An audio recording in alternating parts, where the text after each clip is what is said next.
Hi there. Thank you so much for joining us at this seminar. It's hashtag Embrace Equity, so gender equality in the workplace.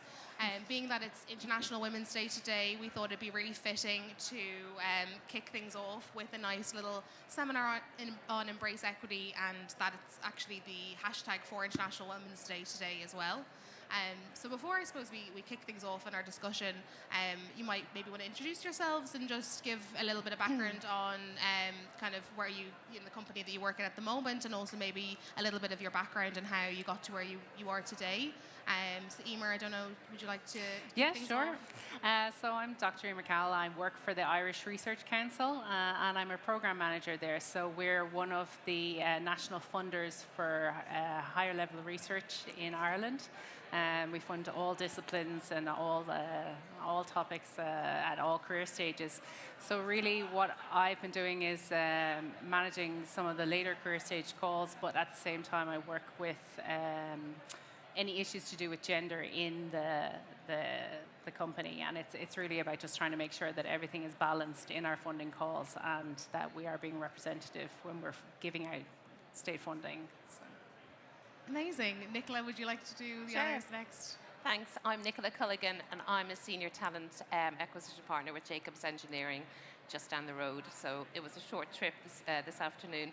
So I look after the recruitment of what we call advanced facilities. So within that, there's life sciences and electronics. So typical roles that I look after are electrical engineers, mechanical, chemical, all that good stuff. And I also look after the graduate recruitment as well, so not just the experienced hires. And it is great to be here on International Women's Day because with Jacobs Engineering, it's really, really at the forefront of not just for gender equality, gender diversity, but equality and inclusion overall. So yeah, really happy to be here. Thanks. Amazing, thank you. And lastly, but no means leastly, would you like to introduce yourself then, Leanne? Yeah, so my name's Leanne Fenley. I work with Glanbia. So I look after the graduate or the early careers recruitment for our early careers program. So that across EMEA, and we have a US-based program as well. So I suppose the early careers program involves your internships and summer internships and graduate programs predominantly. So like the girls, I suppose we have a broad range of graduate programs. So from accounting and finance to operations engineering. So yeah, there's a lot of, some areas are more male dominated in terms of employees, and some areas are more female dominated. So it's great to be here to be having this conversation. It's very important and at the forefront, as I said, of the business as well, not just the graduate program. Amazing. I mean, it's lovely to have you all here to I suppose, to discuss embracing equity and gender equality in the workplace. And I'd be more interested, I suppose, to hear maybe about from your experience in the companies that you're in today, or anything, I suppose, in previous, experiences that you've had that it maybe have impacted your passion for speaking about this and speaking about, like embracing that equity in the workplace and what it means, I suppose, to be a woman in the workplace. I don't know, Nicola, would you like? Yeah, sure. I think I started work probably about a long time ago. And back then, it wasn't really as, I'm not going to say the word important, but it wasn't at the forefront of many organisations then, and there wasn't a real focus on gender equality. But over the years, and especially in the last, I would say 5 to 10 years, organisations that I've worked at, it's top of the agenda from CEO right down. And you can see that as well, kind of the women joining the organisation, especially in Jacobs. There are so many senior female leaders. And even on the board, the Jacobs board, the global board, I think it's circa 56% of gender and ethnicity that diverse. And on the exec leadership team, it's about 65%. So, and that's as of like the end of last year. So it's fantastic to see. But everybody in Jacobs, we live and breathe it, and senior leaders have it on their agenda as well and measured against it. And it's not just a tick box exercise, so it is great to see. And do you think it's moving in the right direction in terms of the company you're in and in Jacobs Engineering?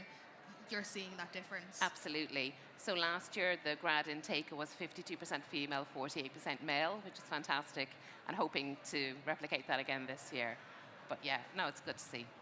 Amazing. And then Emer, I don't know, your experience, is it very similar? Is it very different? I sort of wish I had gone first before now because they're amazing statistics coming out of your company. But I suppose for us, what we do is we look at the SHE figures, which is a statistical database that looks at a pan-European level and specifically in academia, because that would be where we would be focused a lot of our funding calls. And yeah, I mean, it starts off great. I would say that, academic staff across the European system is usually 40% made up of women, and then it would be 60% male. But when you drill into those figures a little bit more, you start to see at senior level that the drop-off is happening, and we would have maybe 25%, a little bit less than 25% of institutions across Europe are actually led by women, and I think it's a little over 1 in 3, 3 in 10 are board members. So we are seeing that while at that early stage in the career, there is a gender balance, that as you start progressing into more senior roles, that you are seeing that drop off. So really what we're looking at is trying to make sure that there are interventions in place to try and combat why that drop off is happening. Is it the traditional gender stereotype of women taking maternity leave and having career gaps, and how do we compensate for that in funding careers and make it more accessible to people to continue on in research or academia?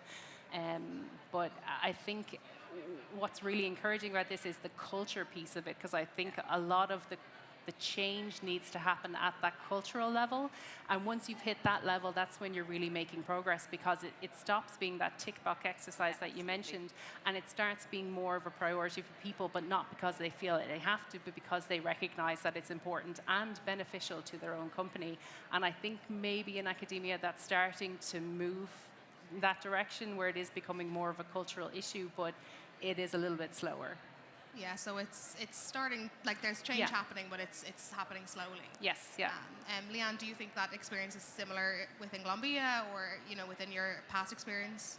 Yeah, no, definitely. So I suppose when I look at like the graduate program in Glanbia, like the concept is to hire graduates who maybe potentially become future leaders. So it's important, I think, at that level for us to have that gender equity. So obviously, hopefully in the future have those an equal split at leadership level down the line. But I think what Glanbia are doing, where it's definitely our D&I agenda, it's definitely not perfect, but we're on a journey. And I think the fact that I suppose every year we look back and we can see an improvement on gender equity, it's kind of something that we want to see, and we know bring it down to the employee level, and that cultural piece is really important. So yeah, I suppose the fact that a couple of things that Glanbia are doing or have been doing over the last number of years is definitely having an impact on for female employees. So I think one of the biggest things that we created a global group-wide ERG employee research group or employee resource group for called Glanbia Now, which is a network of women. So we have it's just an opportunity for women across the globe to connect, be it obviously in person and then virtually as well. It's just being able to talk about anything, be it formal or informal. So and the likes of smart working policies are so important, has such an impact on for the female workforce. And actually this week as well, we was just announced we've improved our family support policy, and that's there's so many things that are very important then for our graduate program then as well, that obviously we haven't for the program, but we want to retain them for the future. So the fact that the business are implementing things that will help retain females, it's great. And as I said, a long way to go, but we're on a journey for sure. Absolutely, and I suppose you mentioned some of the things that Glanbia are doing there to support, I suppose, all employees. Do you think there's other things that companies could be doing to support women in the workplace, or all of their employees in the workplace, and to kind of make that embrace that equity within the companies and have that equality as well? Nicola, I don't know, is there something that you think of? Absolutely, and I think it's encouraging to hear that Glanbia have kind of the women's network, and we have that network group as well. And it's not just for women, everybody's encouraged to take part and join it. And we have male exec sponsors and then ally groups as well. We also have other employee groups, so careers group, LGBTQ plus, the PRISM one. We also have one for Black and Black heritage employees. So it's not, I know we're talking about gender today, but it is, I think you can't just have gender without like full inclusion. But we have programs as well, one called Bridge the Gap. So that's for female returners. So if they take a career break, to their young families. So there's support when they come back as well, which is really good. And we have fertility programs as well. So so much has changed. I'd say even the last 3 to 5 years, it is phenomenal and it's fantastic to see. But again, it's very easy just to kind of say we're doing all of this and trying to do it all too soon, and then maybe not kind of really getting it right. So I think, as Leanne said, it is a journey, and we recognise we still have a long way to go, but we're making steps in the right way. So. Yeah, I suppose it's the case of trying not to do everything at once. Exactly. It's trying to do something, that one thing and really do it well. right. Yeah, exactly. And do you think there are things that companies can be doing better to support?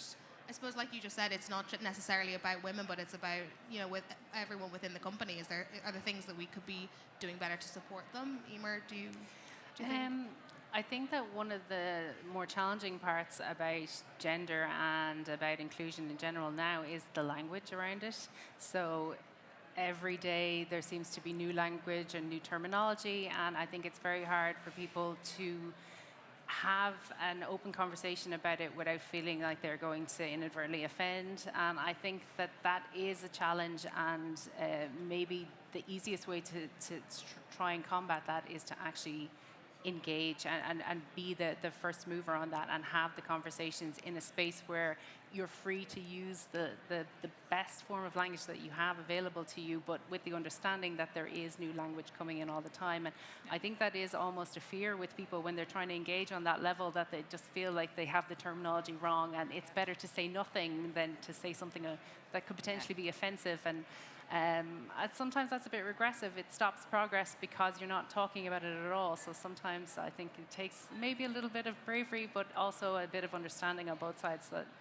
everybody is moving the dial forward, but appreciate that it takes time for people to catch up with all this. I mean, even I think sometimes there's a lot of conflation in our line of work with the idea of your biological sex and your gender, and it seems to be thought of in very binary terms, whereas gender is such a broad term, and it's very much social constructs that we're talking about. So it goes beyond just the identification of a gender and all the social constructs that are associated with that gender, which is, it's huge, it's massive, it's a really big piece. And I think that the understanding around that is slowly getting there, but I think a bit of, it's probably still a very big barrier. Yeah, I think it's something that we've mentioned. It's slow, but it's moving in, I suppose, a better direction than it was before. And I suppose it's an interesting kind of change in topics there as well. Leanne, your background is sport as well, isn't it? And that plays a huge part in your life. And I suppose that ties very into what Emer was saying there about, I think people think of sport as very maybe more male dominated, or it's seen to be slightly more male dominated. So I suppose it'd be interesting to hear a little bit about your experience and your sport background. Yeah, no, definitely. So myself, my sister, and brothers as well, all grown up, and we all would have played sports, and naturally myself and my sister would have seen the opportunities my brothers would have got from sport kind of ahead of us. But what's refreshing, I suppose, that it is improving, and even like you see, the more visible on TV. Like, obviously there's more male sports being shown, and naturally more opportunities will come from that as well. But what I think one of the most amazing things over the last couple of years, it was October 2018 to October 2020, that 2020 campaign where you can't see it, can't be it, was amazing. And the stats, I don't have the stats off the top of my head, and I would like to see over 2 years, and it wasn't just a couple of months thing, as you said. It was a 2-year program that they focused, and to see even at my local like sports clubs, and that they focused on 20% increase of females in media, sports media, attendance at games, and then participation, and they hit all those targets and exceeded them. And even just the stats coming from, and even not just for the female seat, but for young boys and the males, it was a great campaign. So things like that are so important, and that was all down to try and shift a cultural piece. And I suppose bringing that back to the business then, if you're in a group where it's male dominated, you might be inclined to be a little bit less engaged. So the more engaged, the studies have shown that the more engaged employees are, the more productive they'll be. The more productive they'll be, the better results they'll be. So if you're sitting in a room where there's 50-50 gender representation, it's naturally going to have a great impact on the company. And I think to touch on what companies could be doing, a simple thing is just listening, be it just an informal or a formal conversations, listening to what barriers there are there for females in the workforce, listen to what, and try and be part of simple solutions as well, and it doesn't have to be a big massive agenda all the time. So I think that's, looking at gender diversity outside of work too, it's all going to have a positive impact, I think, and that, it's definitely improving from the sports side of things, and it's great to, I know personally, I love seeing all the different presenters across RT and them, the females, so it's a lot being done, but long way to go. Yeah. Absolutely. And I suppose is there something that comes to mind in terms of ways that we can play a part ourselves in embracing that equity within companies, and to even inspire others to do the same? Is there something that kind of maybe comes to mind, Nicola? It's just what Leanne said earlier, if you can't see it, you can't be it. So we implemented probably about 2 years ago, 18 months, 2 years ago, that we had to have diverse interview panels where possible. But, and it has really increased, and the feedback from the candidates has been great, because before that, especially for a predominantly engineering company, so female would come in, whether it be at grad level or experienced hire, and she'd be looking at 2-3 middle-aged white men, and you can't, if you can't see it, you can't be it. So we do encourage kind of diverse interview panels, and especially when we were doing the graduate recruitment as well, and interviewing the grads, we always include current grads, so they can say, oh, this is what life at Jacobs is like as a graduate, this is what the graduate program is about. And then for experienced hires, the mid to senior level, we would have a female panel member as well. And it does help, because I've been there before. You go into an interview and you're just looking at kind of much older men, especially when you're starting out, and it's so intimidating. And you think, oh God, I can't work here. I don't want to work here, because you don't see anybody else, any females around or anybody like you around, because you're whizzed. You met at reception, you're up in the lift, and then you're interviewed and out. So, you want to see someone relatable. Absolutely, 100%, yeah. No, that's absolutely right. I know I suppose at the beginning of my career, and when you go into a company, that's exactly what you want to see. Yeah. And I suppose it's very nice to hear that, these are changes that you are implementing yourselves. And I suppose when it comes to the program design and implementation, it's things that you take quite seriously. Is there something in terms of the best advice that you've ever been given by a mentor or colleague or someone that you've confided in the past, a really nice piece of advice that's kind of resonated with you over the years and you've implemented yourself? Emer, is there something? I suppose for me, the best advice that we were given was, and it kind of harps back to what I was saying before, is just to have the conversation, that if you're unsure about using terminology, ask. People are understanding. They're more understanding than we give them credit for. So it is a kind of, I think that was really it. It was just, if in doubt, just ask. Just have the conversation. Don't be shy about, engaging with difficult topics, because it is appreciated. And I think that there is a certain strength or confidence that comes with being in a majority situation in a company. And I think that when you are part of a minority diverse culture or system, that it is important that you're given an opportunity to represent or be represented. And I think that starts with having a conversation and engaging in this type of work, like these types of panels, and making sure that you are vocal about the fact that gender and inclusion is important and a priority. So have the conversation. Absolutely. Leanne, yourself, have you been given a really nice piece of advice, or someone even within the company or that you kind of look up to and have a role model there? Yeah, well, I suppose the best piece of advice I probably was given, and I apply it to work and all aspects of my life. I actually got it from a female coach. It was, if you allow it, it will continue. And I suppose it's very relevant to International Women's Day as well, and everything really. So it's probably one of the best pieces of advice that I would often think about. And I think it's to kind of touch on your point there, like for our graduate program, it's we kind of look at it as a reverse mentoring as well. We want the graduates to come in with their ideas and their thoughts on anything, so to educate us as well. So I think it's great that if they're encouraged at that age coming out, you need to come in and be able to speak up and challenge things or give ideas on various things. It's really important for that culture and environment where they feel comfortable to do so. So I think I kind of went side topic there, but yeah, that'd be the advice I got anyway.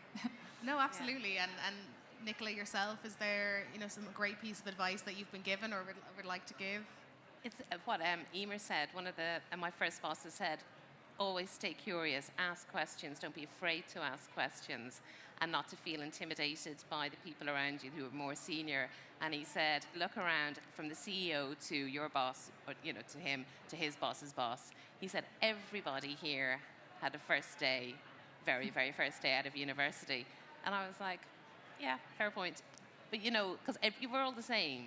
Yeah. But it's always ask questions and don't be afraid to ask questions and always stay curious. Yeah.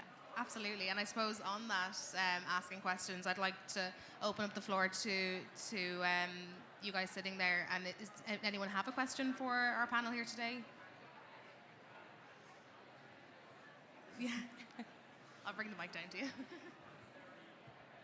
So, firstly, happy International Women's Day.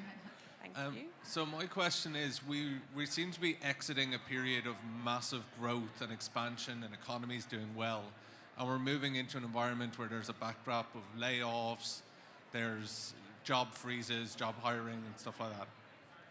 Do you think that you'll see more resistance from majority group members now that they feel that they're more in competition because it's harder to get promotions, or it's harder to get hired, or it's harder to move forward in organizations because the organization may be growing slower than it used to be?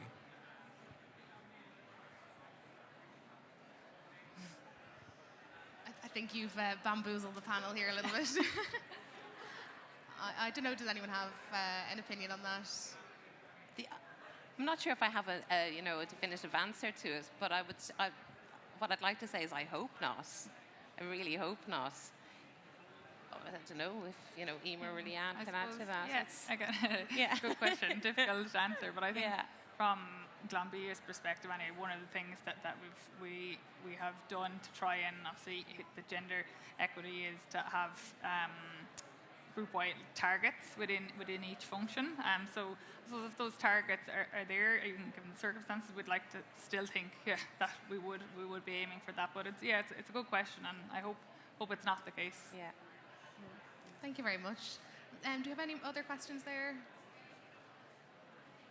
No, I think we will leave it there. I thank you so much for the three of you joining me here today and just speaking about, I suppose, a topic that maybe is avoided in a lot of companies, and especially being an International Women's Day today, it's very fitting. So I want to thank you all for joining me here today. Thank you very much. Thank you. Thanks.